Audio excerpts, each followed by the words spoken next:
السلام علیکم ورحمۃ اللہ وبرکاتہ.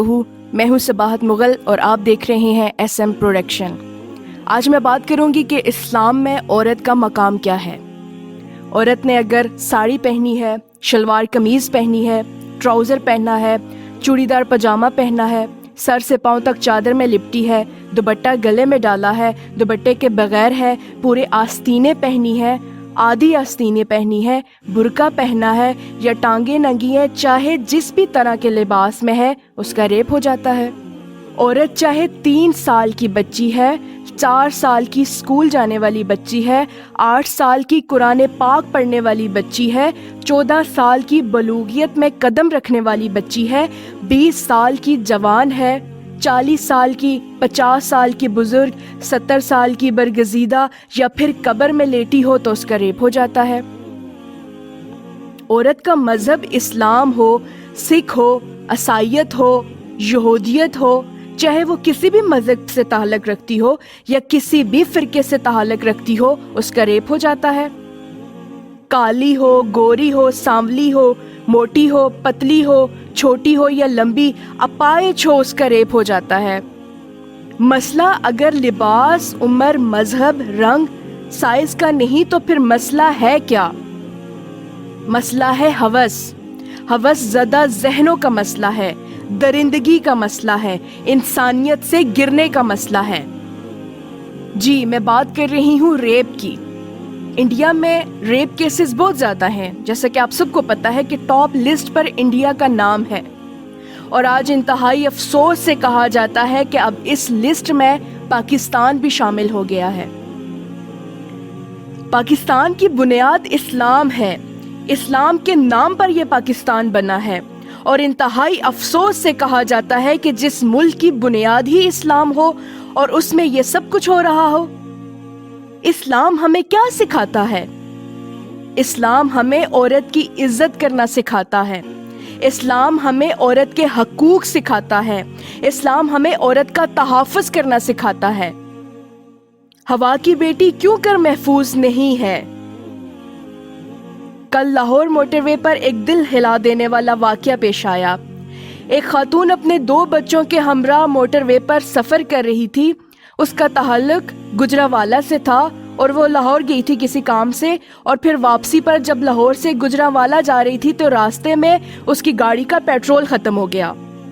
اس نے گاڑی سائڈ پر کھڑی کی اور پہلے اپنے شوہر کو فون کیا اور بتایا کہ گاڑی کا پیٹرول ختم ہو گیا ہے تاکہ وہ اس کی مدد کو آ سکے. اس کے بعد اس نے موٹر وے پولیس کو فون کیا اور بتایا کہ اس کی گاڑی کا پیٹرول ختم ہو گیا ہے تو اس کی مدد کے لیے آیا جائے، مگر پولیس میں اکثریت ایسے لوگوں کی پائی جاتی ہے جو حرام خور ہیں. اس افسر نے یہ کہہ کر فون کاٹ دیا کہ جی یہ ایریا ہماری رینج میں نہیں آتا. انتہائی افسوس ہے ان پولیس افسران پر مجھے. وہ خاتون گاڑی میں بیٹھی تھی کہ 2 درندہ صفت انسان، جنہیں انسان کہنا انسانیت کی توہین ہے. میں انہیں انسان نہیں کہوں گی بلکہ بیڑیا بولوں گی. اور ان بیڑیوں نے اس خاتون کو اس کے بچوں کے سامنے موٹر وے کے ساتھ ویران جگہ پر لے گئے، جہاں اس خاتون کے ساتھ اجتماعی زیادتی کی اور اس کی عصمت کو پامال کیا. افسوس ہے انہیں ذرا بھی رحم نہ آیا کہ ہم اس کے بچوں کے سامنے اس کے ساتھ ظلم عظیم کر رہے ہیں. کیا ہمارا اسلام یہ سکھاتا ہے ہمیں؟ کیا اسلام میں عورت کا یہ مقام ہے؟ ہم کس طرف چل پڑے ہیں؟ ہم نے کیوں درندگی اور حیوانیت کا راستہ اپنا لیا ہے؟ جتنی عزت اور تحفظ اسلام نے عورت کو دیا ہے اتنا کوئی بھی مذہب نہیں دیتا. اسلام میں عورت کا کتنا مقام ہے؟ ہم کیوں زمانہ جہالت کی طرز پر چلنے لگے ہیں؟ کیوں رسول اللہ صلی اللہ علیہ وآلہ وسلم کے دین کو بھول رہے ہیں؟ کیوں خوف خدا ہمارے دلوں سے ختم ہو رہا ہے؟ ہمارا ملک پاکستان جو اسلام کی بنیاد پر بنا، آخر کیوں اس میں اسلام کے اصولوں کو توڑا جا رہا ہے؟ پوری قوم کو سوچنا ہوگا کہ ہم کس طرف جا رہے ہیں. کیا ہم اسلام سے دور تو نہیں ہو رہے؟ جو یہ حوانیت ہمارے اندر پھیل رہی ہے، کبھی زینب کے ساتھ زیادتی، کبھی بچوں کے سامنے ماں کے ساتھ زیادتی۔ ہمارے قانون نافذ کرنے والے ادارے کیا کر رہے ہیں؟ اگر زینب کے قاتل کو سرعام چوک پر لٹکا کر پھانسی دی جاتی تو ایسے واقعات نہ ہوتے۔ افسوس سے کہا جاتا ہے کہ ہمارا قانونی اور عدالتی نظام سست ہے اور ایک کیس کو حل ہونے میں برسوں لگ جاتے ہیں، چاہے وہ کوئی بھی کیس ہو۔ میں اپنی گورنمنٹ سے ریکویسٹ کرتی ہوں، ہاتھ جوڑ کے ریکویسٹ کرتی ہوں کہ خدارا ان درندوں کے خلاف ایکشن لیں، پلیز انہیں سرعام پھانسی پر لٹکایا جائے۔ اور میں اپنی ماؤں بہنوں سے بھی گزارش کروں گی کہ اپنی عزت و عصمت کی حفاظت خود کرنا سیکھیں۔ یہاں آپ کو انصاف دینے والا کوئی نہیں ہے، یہاں حکومت نے چوڑیاں پہن رکھی ہیں، جو کرنا ہے اب خود کرنا ہے آپ کو۔ میری گزارش ہے آپ سب سے کہ اپنا سیلف ڈیفینس کرنا خود سیکھیں، اپنے بچوں کو بھی سکھائیں۔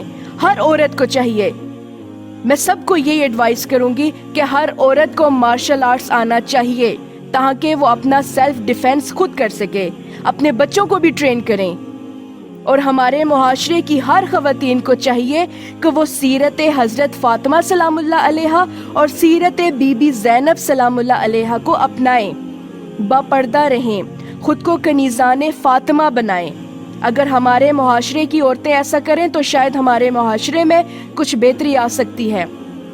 جب ایک عورت باپردہ ہوگی تو کسی کی کیا جرأت کہ اس کی طرف میلی آنکھ سے دیکھے، اور اس کے برعکس اگر عورت بے پردہ ہوگی تو ہوس کے مارے لوگ اسے نوچ لینے کی آرزو کریں گے۔